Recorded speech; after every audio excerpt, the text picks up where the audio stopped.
She did not appear to embrace feminism or advocate for women's issues in a political context. She did much to advance the status of women as having a voice that must be heard, and her entire life dispels the notion that women are fragile.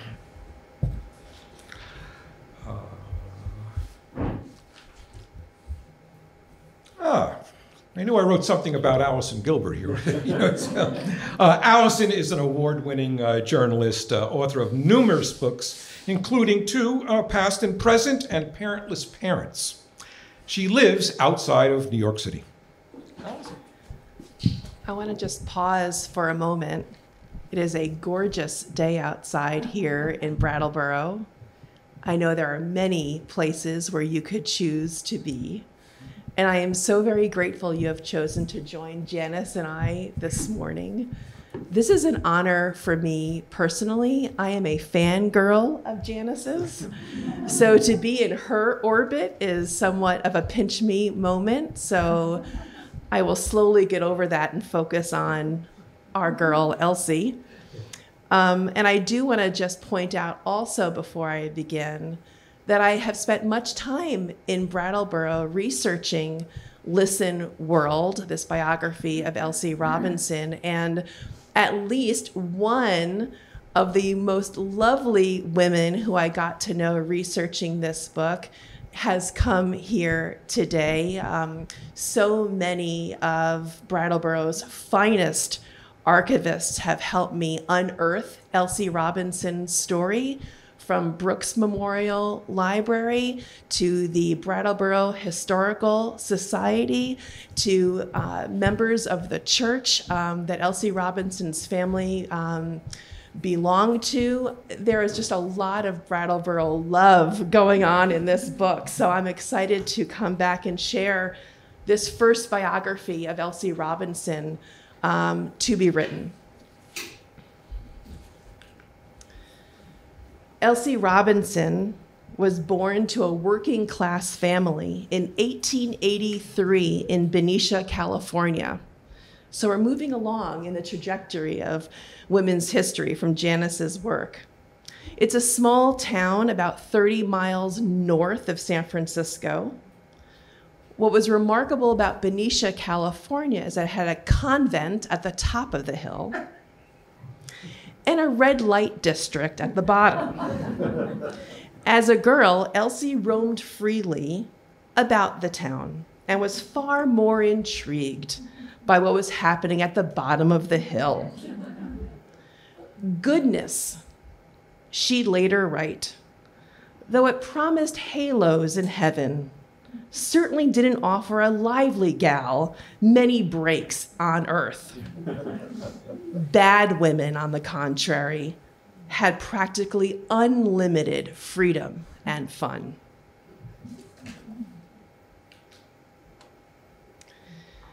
After Elsie graduated high school, she was expected to find a husband. At 17, she met a man who was 10 years her senior, a last name that will no doubt be familiar to this crowd in Brattleboro, Christy Kroll, of the Kroll family name. You have Kroll Park, you know the Krolls. A Vermont native who was recovering from the death of his first wife. Elsie would write in her memoir, I Wanted Out. Sickly and a widower, was there ever a girl who didn't adore tragedy? He was reasonably good looking and had about him a sort of snooty sadness. Wasn't all that an answer to a maiden's prayer? So a little bit of background. This photograph of Elsie Robinson, the school, Northfield Mount Herman, you know Northfield Mount Herman, not too far away. That is where Christy Kroll and his brothers attended. They attended Mount Herman. Elsie was forced to attend Northfield to get ready, to get purified, so to speak, in the Vermont way. And so this photograph was taken from her application photograph, and she attended Northfield in 1900. Anyone recognize this from my Brattleboro historians in the crowd? Anyone? What? Yes, yes. This is the Kroll mansion that Elsie married into. Okay. So Christie lived with his parents in a 37-room mansion called Lindenhurst, which a newspaper described as one of the largest and most pretentious dwellings in southeastern Vermont. The 3-story Queen Anne-style mansion boasted servants' quarters, 15 fireplaces, including one on the staircase landing, of course, and chandeliers throughout. Obviously, Christie was a rather good catch from a poor girl from Benicia. Now, as an aside, and in the book, I talk about what happened to Lindenhurst. It was razed, but if you go at the top of High Street and you go into the park and you walk past the jungle gym into the tree line, you can see the foundation of Lindenhurst still there. I've done it. I know. It's there. Go have fun looking at it. I mentioned Northfield. So Christie's parents, before he would permit Elsie Robinson to come east from California to marry their beloved Christie, she was an uncouth Westerner, of course. They insisted that she spend a year at a finishing school that was then very prim and very proper, Northfield Seminary for Girls. And this was where Elsie was first exposed to that special brand of New England Puritanism. This is how she would characterize her time at Northfield at the turn of the century. Northfield believed in an actual devil and a personal but peevish God. It was biblically literal to the last whiff of brimstone.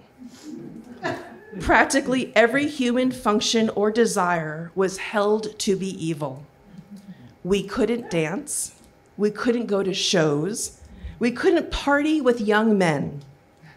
Sunday afternoons were supposed to be spent in our rooms, writing letters or reading elevating works. Occasionally, it was permissible to take a walk, but only if accompanied by one of our teachers. The wisecracker who wrote, "To the pure, all things are unpure," or impure rather, might have graduated from Northfield. And Elsie lived in that building right behind there, Revelle Hall, and that's still in existence today. It's one of the administration buildings.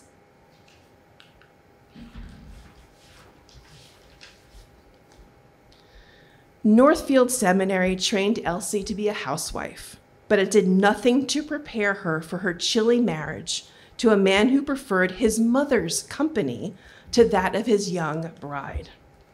She hoped a baby would improve their relationship. They married in 1903 in Brattleboro, and in 1904, Elsie's only child, George, was born. And isn't he adorable? George suffered from severe asthma and was frequently bedridden. Much like Janice's book, asthma, perhaps today, we might dismiss, but back then, asthma was a serious medical issue that often left George blue to the skin, his hands and limbs cold, gasping for air, feeling frail, fragile, on death's door many times. He went to school on High Street, and many days where his aunt taught, and many days he could not go to school because he was so infirm.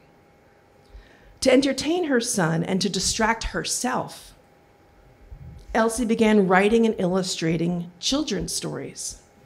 Many of these were published in a children's newsletter that got mailed to children in the post, called John Martin's Letters. She would later write, "I started writing for exactly the same reason that a starving man starts eating, to save my life."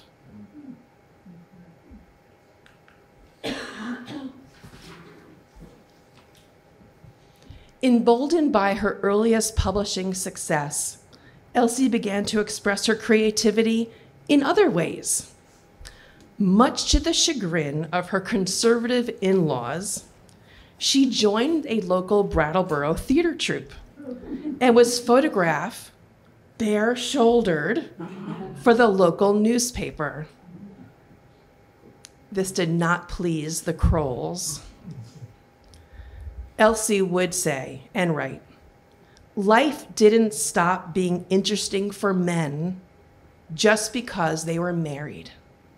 Men went on being other things besides husbands.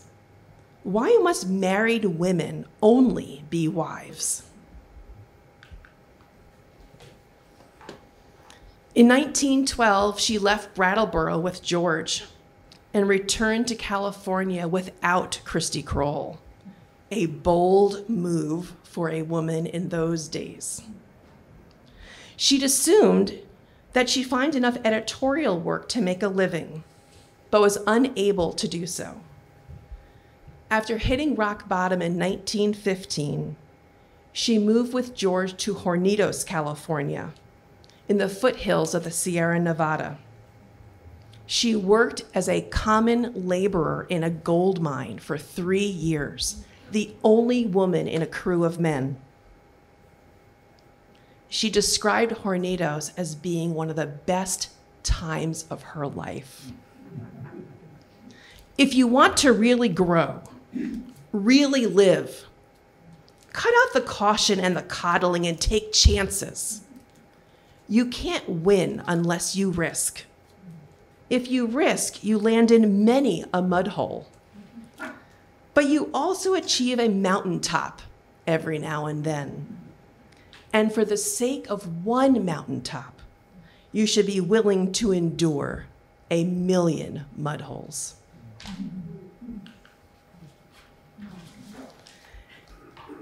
As biographers, Janice and I share, I think, the incredible thrill of discovery.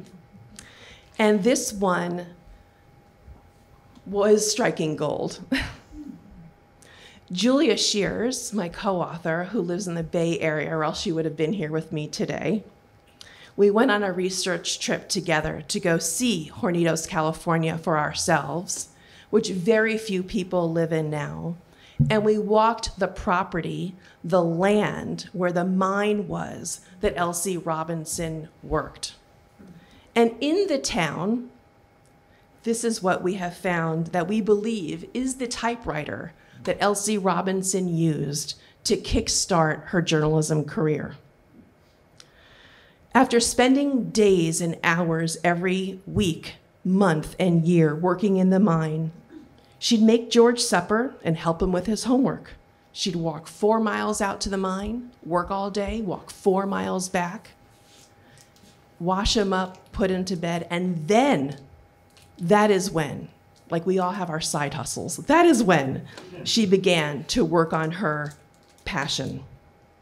She learned to type on a Smith Premier typewriter, borrowed from the one town post office and the one town post mistress who worked there. The two women became fast friends. This typewriter was found in the long shuttered post office that had been closed since Elsie Robinson's death. We had them unlock the post office for us, strewn with dust and debris and rodent droppings, and be careful where you walk. And we worked with typewriter experts to date this typewriter, and it matches the exact vintage that Elsie describes having used in her time in Hornitos. One thing I'd like to point out before I go to the next slide, for all of you writers out there who would appreciate this, if you look at the typewriter, you will see keys in black and you will see keys in that bone yellow color. The top was for capital letters. The bottom is for lowercase letters, the exact same keys, because the shift key hadn't been invented yet.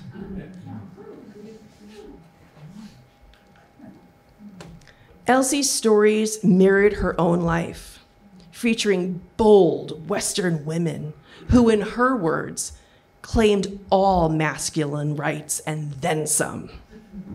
Writing for McClure's, she fictionalized her passionate affair with a fellow miner.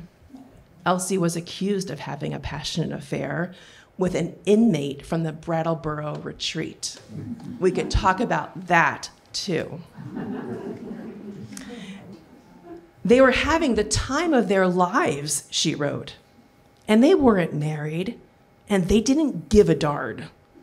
The couple enjoyed a steamy romance until the local chapter of the Women's Uplift Society, otherwise known as the Morality Police, begins to hound them.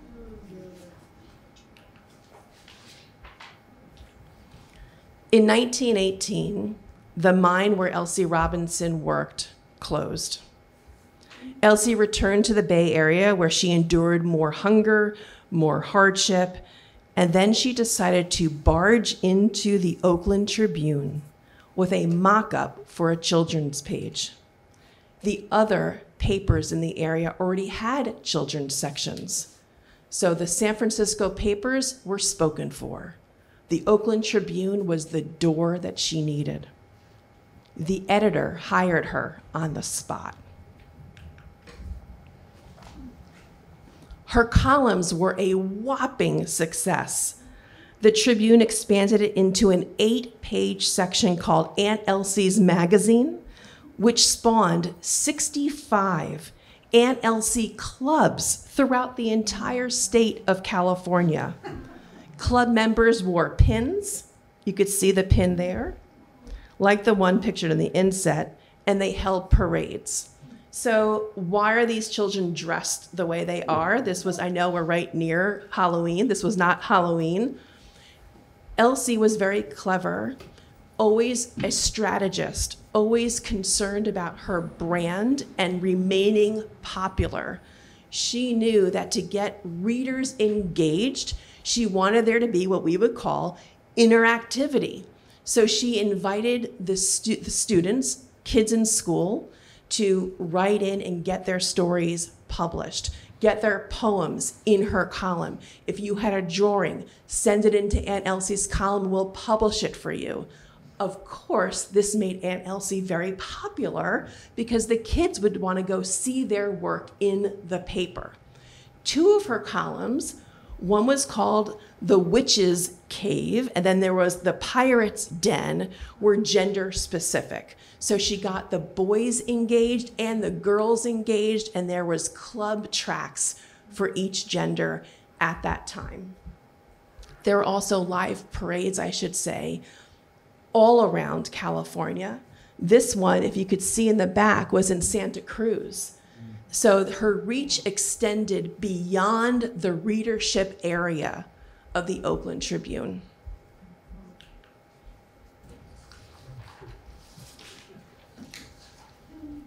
In 1921, she launched her nationally syndicated column for adults, and it was called Listen World, which is where we got the name of our book.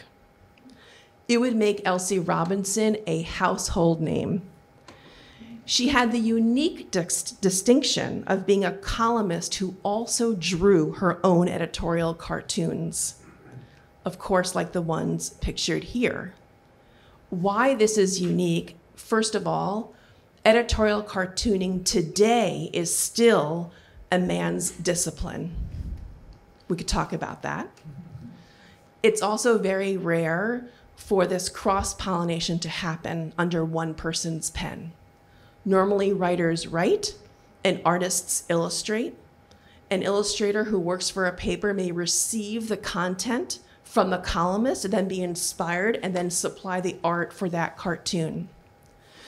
What made Elsie Robinson so powerful And what made her so cocky and aggressively brilliant in her self-advocacy up to William Randolph Hearst himself is because she knew that she was a unicorn.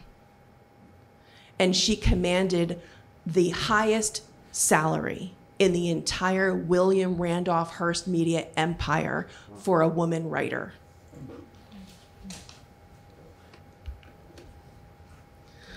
Although she refused to call herself a feminist, a loaded word in those days, usually attributed to being a man-hater, she would not wear the label of feminist, which I think may cause some people to think that she wasn't.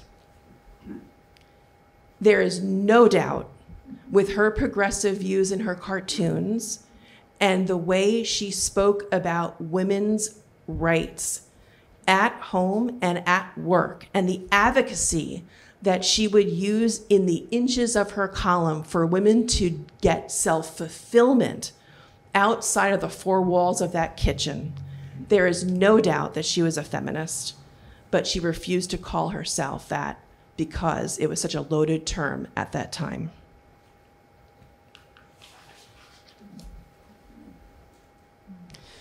Elsie began to write in her column stories that were marketable, parenting, family. She stood in the lane where she was more easily embraced by a growing audience. Once she felt secure that her audience was firm and she knew that the subscribers were growing, she deliberately branched out to attract more readers, meaning men. She wrote about racism. She wrote about capital punishment. She wrote about anti-Semitism growing here at home because of World War II. She wanted to know why America wasn't getting into the war sooner. William Randolph Hearst would dispatch her himself to cover breaking news. But she rarely wrote about herself, which is why it is such a pleasure to publish this biography, the first of Elsie Robinson, and to resurrect the dramatic life and the spectacular career of a 20th century icon. Thank you.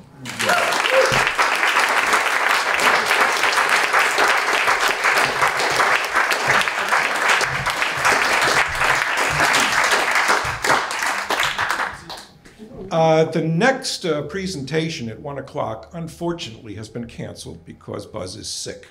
So if we tend to go over and you're heading off to some other presentation, please just get up and quietly leave. But if we go over a little bit, that's okay too.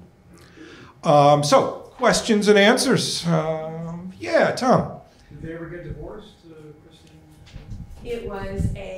Thank you. It was a divorce that played out in the Vermont Phoenix. It was a divorce that played out in the Brattleboro Reformer. It was a divorce that played out in the California papers. It was a coast-to-coast, what we would say, tabloid fodder. And Elsie was, in fact, found guilty of adultery. Wow. I won't tell you how or why or, all those things. You'll have to read the book, of course, but there was some digging that we did and the accusations were flying. And so part of the biographer's task is to get to the bottom of it and look at the court records. Allison, as you abbreviate the story in your presentation, I'm thinking of all these things that I would like to yell out to you to fill in. But that would have meant reading the book to the group.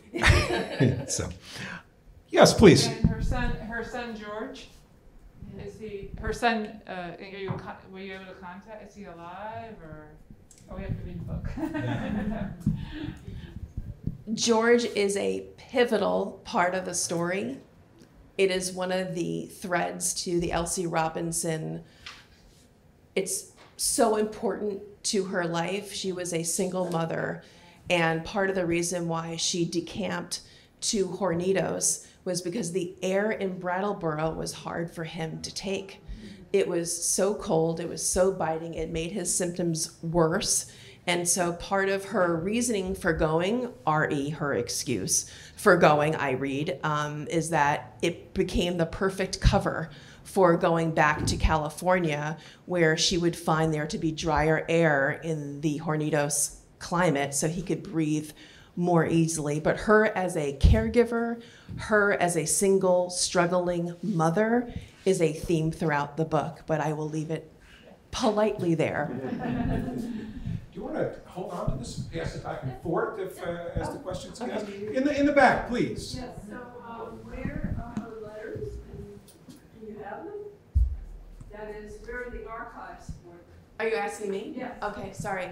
So one of the, well, there are many struggles in writing a first biography, and I'm sure Janice can talk about her struggles writing about the Sisters Blackwell, which, by the way, you've written like 2 biographies in one. That must have been exceptionally challenging. I only had one woman to write about. So I want to pass the mic to Janice to talk about that. Just seems doubly wonderful or horrendous, depending on your point of view. There are no Elsie Robinson archives.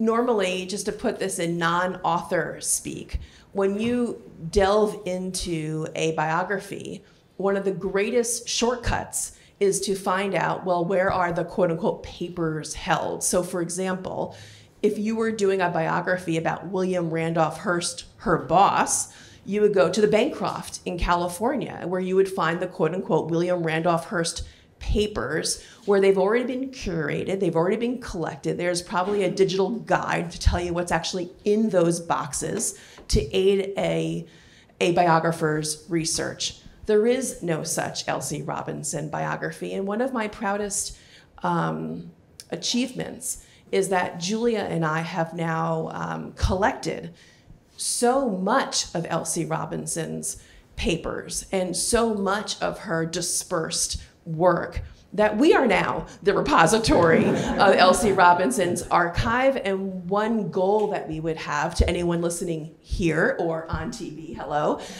is that if there is an institution that would take great benefit and joy of having an Elsie Robinson archive, we are open to discussion. Comment from Janice. Oh, about sources? Oh, yeah. I had it a little easier. I actually, part of how I decided fate was telling me to write about the Blackwells is that the summer that I discovered the story and became interested in it, the summer that I finally twigged to the existence of the Blackwells, was the summer that just after the summer following the Schlesinger Library at Radcliffe having received an enormous grant to digitize their huge Blackwell paper collection. So they had just put online something like 125,000 pieces of material that they held. The rest of the stuff was at the Library of Congress, which was a little more difficult to access, but it was there. And even though there hadn't been a book, really, the stuff was largely in 2 places, and then there were little rabbit holes that you could go down. And I didn't have anything as thrilling as a dusty typewriter in a locked post office, but that was cool. But yeah, I mean, then you can then find little things in other little places that you feel like you contributed to the archive, even though I didn't create it. Yes? Could you, Allison, speak about writing a book with another person? How does that work? Delightful, important, the only way the book would have been completed. Julia Shears is my co-author in every single imaginative or non-imaginative way. The book would simply not be written without our collaboration. We did everything via Google Docs. We've actually only met in person 3 times. And she is based, as I said before, in the Bay Area. And when I knew that I wanted to have a partner on this project, it was really important for me to have a woman. It was really important for me to have a writer based in the Bay Area because so much of Elsie Robinson's life takes place there. And I'm here on the East Coast. I live in New York. So that was another criteria that I needed to kind of check off the list. And Julia is an incredible writer. She has the skill set that I just did not have on my own. She is a beautiful lyrical writer. She is a great creative nonfiction writer. My skill set comes from having been in the newsroom for so many years. I'm a working journalist. I helped launch MSNBC, and I've been a producer at CNN. And so while I have written many books, this is my fifth, the vision that I had of how I wanted the story to read, how I wanted the manuscript to feel, I needed a partner, and Julia's the best. Okay, this one was first, and then John here, so please. Regarding the Blackwells, did you find, in writing about two different people, did you find one story more compelling than the other? Did you find yourself wanting to write more about one, or? Oh, that's interesting. So about writing about two different people, do you find that it's lopsided ever? The most lopsided thing about writing about these two was the source material. There's just more about Elizabeth. She wrote more was written about her. People tend to save things when they have first woman doctor written on them. But I really, from the start, I may be the only person who encountered the Blackwell story via Emily. I actually stumbled across her story first and wanted from the start to make her stand alongside Elizabeth. I mean, most people who read this story will come out feeling like Emily might have been a little bit more fun to have coffee with. And that's natural because she was. But my admiration for them was different and equal.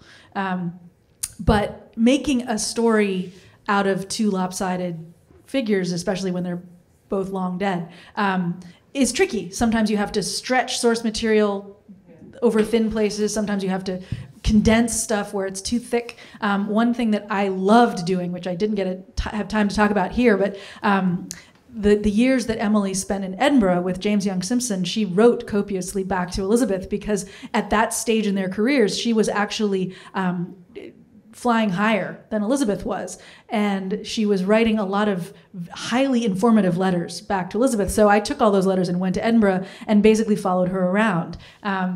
Getting out of the archive, as you did, as you walking where the gold mine was, going where the foundation of the mansion was, that sometimes is everything, because you can feel what the light is like. You can feel, in the case of James Young Simpson's house still stands in Edinburgh, and I went to take a picture of it, and the day that I went to take a picture of it, the door was open, so in the spirit of following in the footsteps, I walked in.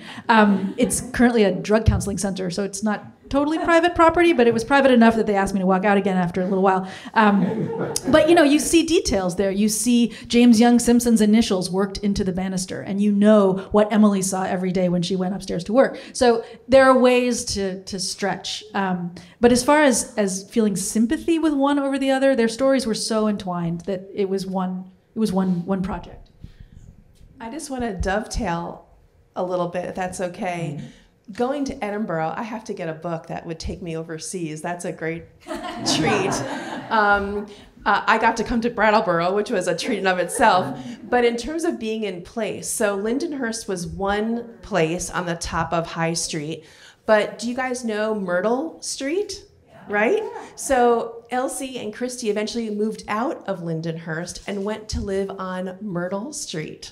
And the kindness of strangers, I too, went knocking on doors, and a few years ago knocked on the actual door where Elsie Robinson lived on Myrtle Street and was welcomed in with open arms and got a tour of her home on Myrtle.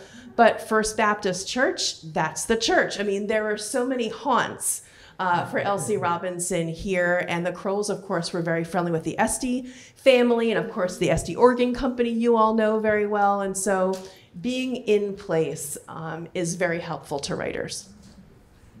John. First, a question about, I don't understand the mechanics of two writers of a book. Whose words are we reading? Yeah, it's a really good question. So the best way I can answer it is that Julia took primary role of writing first. I took primary role of research first. And then the worlds collided. Then we would each go in and say what needed to be researched more. I would go in and say what needed to be revised. And so it's like a marriage. You know, sometimes you win your battles on periods and commas and paragraphs, and sometimes you don't. But the goal of the book is to create the best narrative that you can. And I would give Julia all that credit. She was phenomenal. But it was a great teamwork that we worked on it and bashed it out and collaborated together. It was an incredible partnership. I hope that answers your I question. don't know, I'm not exactly sure it does. I still want to know. I mean, are there sentences that are partly written by each of you, or?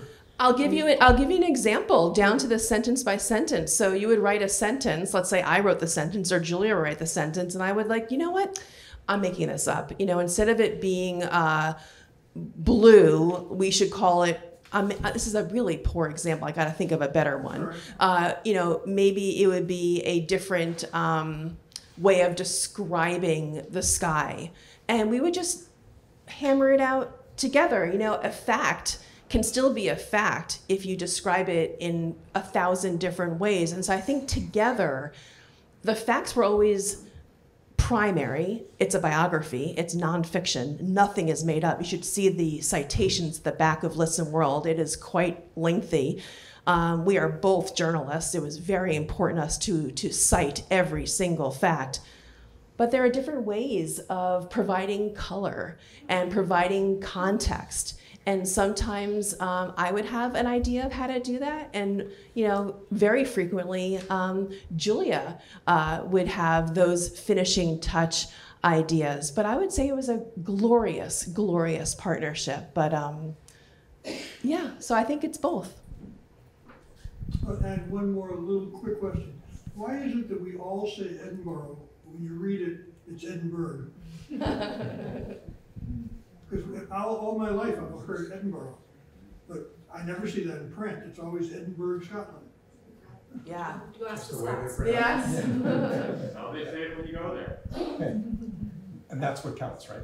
How they say it when Like you go there. Peabody is Peabody. Yeah, that's the same There's a question in spelling. the back. Oh, the question in the back, and then Tom, and then we're going to wrap it up. But yeah, in the which question was in the back? Right here, this gentleman, this lady with the black mask. Okay. Hi. Yes, you. Hi, this is a question for Janice. The Blackwells obviously very inspirational, but the way you describe them, they're not like those likable people.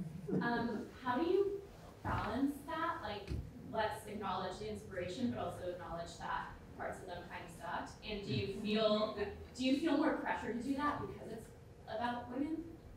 Pressure to do what? To make them like more likable? No. But I'm not likable all the time.